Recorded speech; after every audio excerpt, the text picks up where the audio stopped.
si Governor Leandro Montemayor. Ayon sa mga doktor, kinakailangan ng ilang mapanganib na operasyon para makalakad muli ang gobernador. Hanggang ngayon ay hindi pa rin natutukoy kung sino ang talagang mastermind sa likod ng tangkang pagpatay kay Governor Montemayor.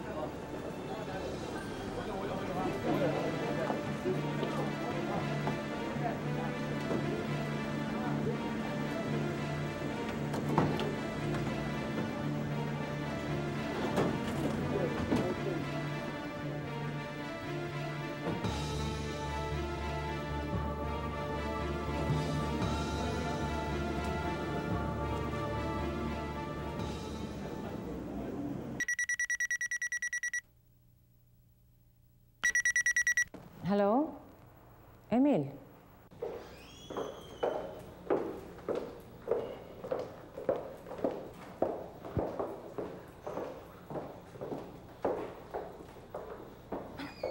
Gawin niya si Susan. Pagdikit natin sa mga anak kong kabit. Ernestina, nagpapabango ko kay Daddy. Pinangako niya ako gagawin ng bilang gobernador. Kailangan ba natin gawin lahat ng sinasabi niya? Anong gagawin natin? Susuwin natin si Daddy? Kailan pa natin ginawa yun? Bakit ipakita sa kanya na sumusuway tayo? Paano? Pili na yun. Wala siya kaasahan ko di tayo. We can block all information. Hindi mo kung pwedeng gawa dyan yung mga tandaan ng minu-minuto. Andyan yung mga telepono, andyan yung mga taong nakabaligid sa kanya, andyan yung mga bisita. Information, but there's no way of verifying it. Marami siyang taong inaasahan. Nandyan si Atty. Asturias. Nandyan yung mga tao niya sa opisina. Nandyan yung mga kusina. Kinausap mo na yung mga taong yun. At saka maglalagay tayo ng tao doon. Hawak na natin si Vice Governor. Yung politika, kanina na yun, pero yung pamilya. Hindi yun na iniisip ko. Ano isip mo? Sumipsip ka, Dad. Hanggang kailan mo gagawin? Hanggang kailan ka hawak sa pundilo niya? Gawa natin ang paraan, ha? Rosa, may naghahanap sa'yo. Sino daw? Halika, tuloy ka.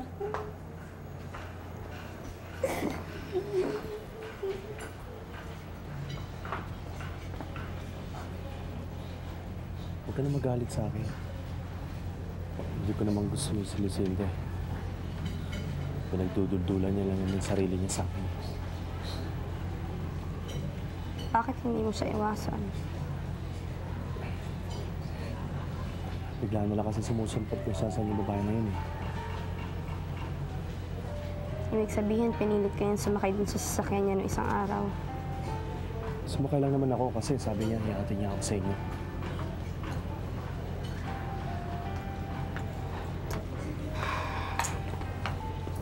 Just para magdesisyon ka. Wala ka naman problema sa akin eh. Problema mo nasa sarili mo.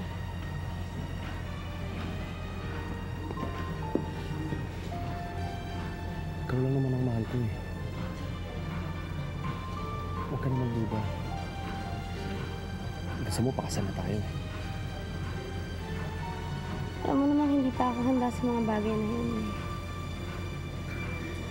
Yun naman pala eh. Huwag ka na magalit. Mahal mo pa ba ako?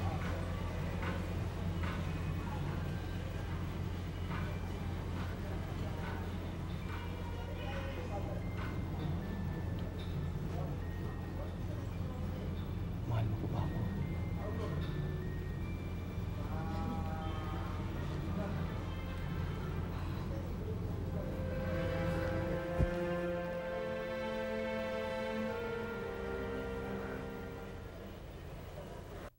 Sir, pinsan ko ho yun. Hindi ho siya magnanakaw. Nagkakamali po kayo. Hindi ko may pwedeng magkamali. Sir, may konti po akong alam tungkol sa batas. At alam ko, lumalabag po kayo sa batas dahil wala kayong warrant of arrest. Sino ba sila? Hindi na po importante yon. Ang importante po ay makalabas yung pinsan ko. Kung hindi, pwede ko po kayong kasuhan. Ano ba ang pangalan ninyo? Si Alicia Montemayor yung kausap mo. Asawa ni Governor Leandro Montemayor. Ano? Hindi niyo naman siguro sinunod yung mga sinabi sa inyo ni Daddy, Atty. Asturias. Ernestina, sinunod ko lang yung inutos ng daddy mo na ayusin yung mga dokumento. Ginawa niyo lahat-lahat. Pati yung pagtawag kay Alicia. Wala namang ganun eh. Sigurado kayo, Attorney?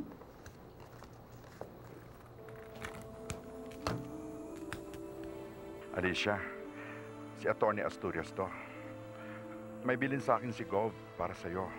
Magkita tayo doon sa dati, ha? Kailan? sa Makalawa, alas 7 ng gabi, sa dati.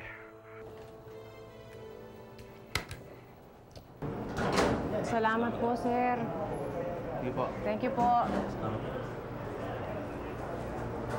Sa susunod, ayoko ipagmamayabang mo ang connection ko kay Leandro, ah. Totoo naman eh. Nayayinig lang naman yung mga pulis na yan kapag pangalang mabigat na politiko na nababanggit. Kahit na. Ni minsan, hindi ko ginamit ang connection ko kay Leandro para makuha ko ang gusto ko. Eh, ano ba sa akala mo kung bakit ako nakakulong? Ginamit ng nagpakulong sa akin na relasyon kay Gob para maaresto ako. Anong ibig kong sabihin? Si Ernestine ang nagpakulong sa akin. Ninakaw ko raw ang alas yan nung huling punta ko sa kanila. Huhulihin ba naman ako ng walang warrant of arrest kung di utos ng isang bigating tao? Seryoso ka ba? Talagang tutuloy ka ba kay Ernestina mag-isa? Bakit? Anak din naman ako ng gobernador, ah. Dapat handa ka makipaggera. Alam mo naman sila, mga walang hiyayan. At ngayon pa, na dyan na nakatira si Leandro, baka hanggang gate ka lang, ha? Tignan natin, Mami.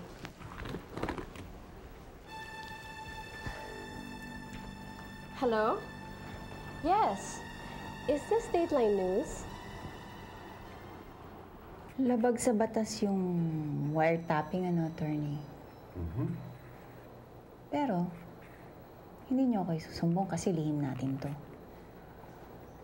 Mapagkakatiwalaan ako sa mga lihim.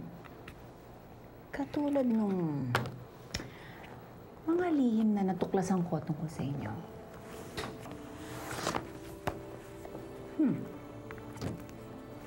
Yung pangungulimbat niyo ng 5 milyong piso mula sa local government ng San Dionisio bilang legal advisor ng governor. Ang panunuhol ninyo sa isang batang babae dahil sa ginawa ninyong sexual abuse. Tsaka, nagkaroon pala kayo ng commission na 50 million mula sa deal ng Wesson Corporation at ng San Dionisio.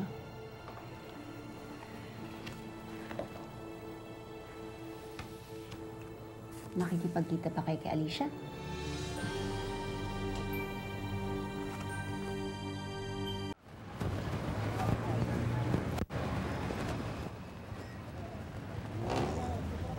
Guada! Oh! Carlito, ano ginagawa mo rito? Eh, nakita ko yung kotse mo, kaya napadaan na ako. Wala ka ba kasama? Hoy, wala. Bakit? Kaklase, wala ka ba kasama kaklase? Okay ka lang, nakita mo may kasama ako, di ba wala? Kaya wala. Ah, sige, sige. Una na ako, nakita ko na yung kotse mo eh. Fine.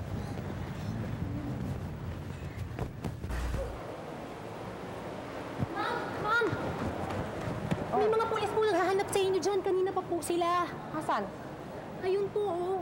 ako nang bahala. Sige. Inspector Ramores po. Tungkol po ba ito kay Emil? Emil? Kagagaling lang namin sa presinto. Pinakawalan nila ako, dito toong nagnakaw ako. Wala po akong alam sa kasong yan. Gusto ko lang po magtanong tungkol sa tangkang pagpatay kay Governor Montemayor.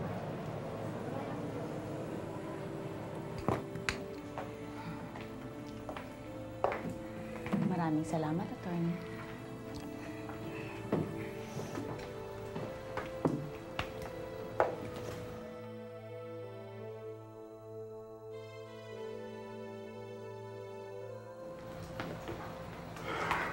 Sige, Luminada.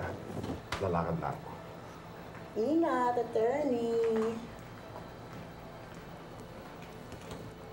Ano ba napag-usapan niyo sa loob at inabot kayo ng 5 oras na? Ate na si attorney, ma'am. May problema na naman. Nariyan sa labas si Amanda at gusto makipagkita sa daddy mo. Amanda? Eh, di ba't nasa Amerika po yun? Well, nariyan, nasa gate at gusto pang pumasok. Kapal ng mukha nun. Huwag mong papapasukin yun, ah! Ay, sinisinda kang gwardya. Abogada raw siya, darling. Abogada.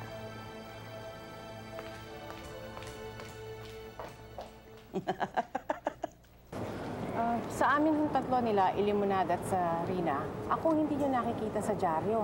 Hindi ako nasasangkot sa skandalo. Nilitrato ko, hindi nyo nakikita sa dyaryo. Routine investigation lang po ito. Hindi po nangangahulugan na pinaghihinalaan namin kayo. Ay, dapat lang na hindi. Bakit gagawin ko naman yun sa ama ng anak ko? Ito pong kantin ay pinondohan ni Governor, hindi po ba? Opo. Meron po ba siyang mga ari-arian na nilagay niya sa pangalan ninyo? Hindi kasing dami ng hawak ni Iluminada at ni Sarina. Wala po kayong hinanakit kay Governor? Bakit ako magkakaroon ng hinanakit sa kanya? Well, siguro dahil hindi kayo masyadong naaalagaan. Hindi ako mapaghanap, Inspektora Morris. Nakausap niyo na ba ang pamilya ni Iluminada? Nanggaling na po ako sa kanila. Kaya naman pala ganyan ang tanong niyo eh. Nilaso nila ang pag-iisip ninyo. Nakaka-insulto ang mga tanong niyo sa akin, Inspector Amores.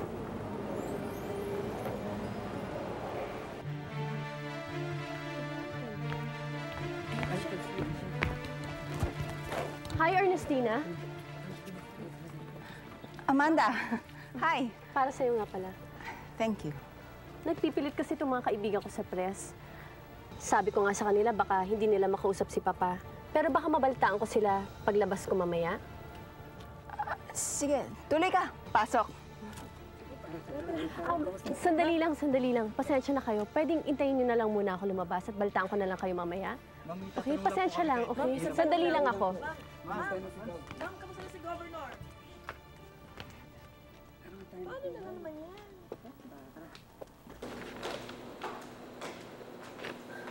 Daddy! Daddy! Amanda! Mabuti na kadalaw ka.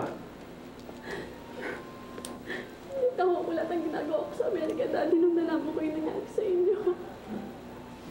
Ikaw lang ba? Hindi ba kasama si Lucinda at ang mami mo? Pupunta din po sila, Daddy. Nagpresenta lang ako na mauna muna ako dumalaw sa inyo. Nasabi ba sa'yo ni Ernestina na gusto kayo makita lahat? Pati na si Alicia at Rosa Camilla. Dad, sinabi ko na po kay Amanda kanina. Opo, Dad. Nasabi sa akin ni Ernestina. Kumusta sa Amerika, Iha? Okay naman po. Miss kita, Daddy. I missed you too. Sinabi ba ni Atty. Asturias na dito mismo kayo magkikita? Maliwanag ang sabi niya. Alas 7 ng gabi sa dati. Dito yun. Alicia, mag-aalas 8:30 na. Ano, tawagan na lang natin para malaman natin kung darating pa yon. Ayaw na nang tinatawagan siya eh. Umagahin tayo pagka ganon. Alas 8:30 na, oh. Excuse me, guard. Para po kay Ma'am Alicia. Kanino galing to? Kay Atty. Asturias po. Sige. Sige po.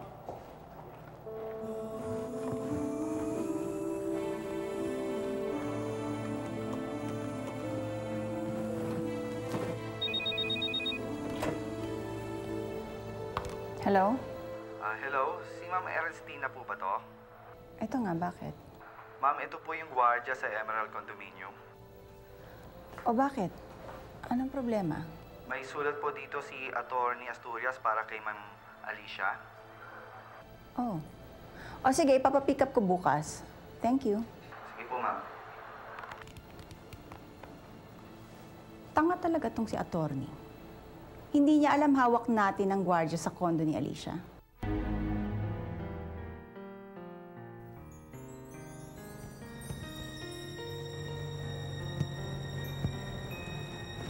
Okay, so andito na tayo. Bumaba ka na.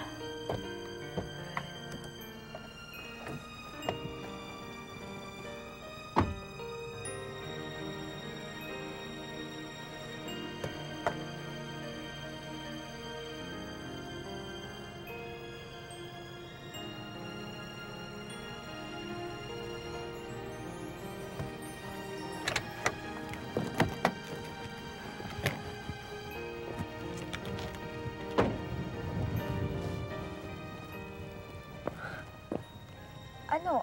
Pumasok ka na kaya sa loob? Bakit nandito ka pa?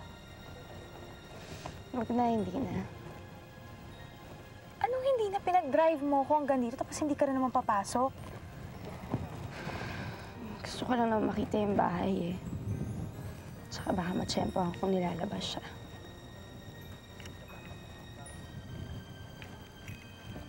Alam mo, ganito na lang.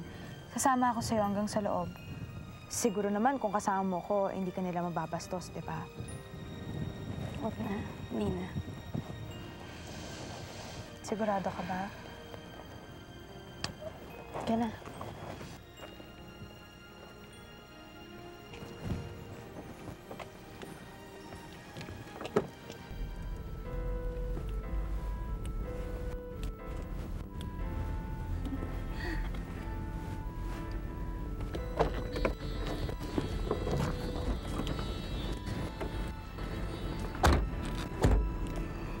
Dali-dali ko na mo ang litrato. Kung sabi magkukuha na tayo ng litrato rito. Bakit hindi? Ayaw mo nun, tayo-tayo lang. Mas maganda makukuha mong litrato. Hindi ako marunong gumamit nito eh.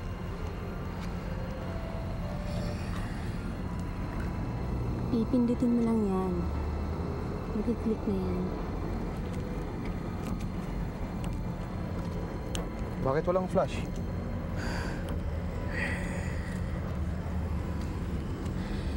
Hindi na kailangan ng flash yan. Lens opening. At shutter speed lang yan. Makakakuha na yan. Nakakapag-adjust yan.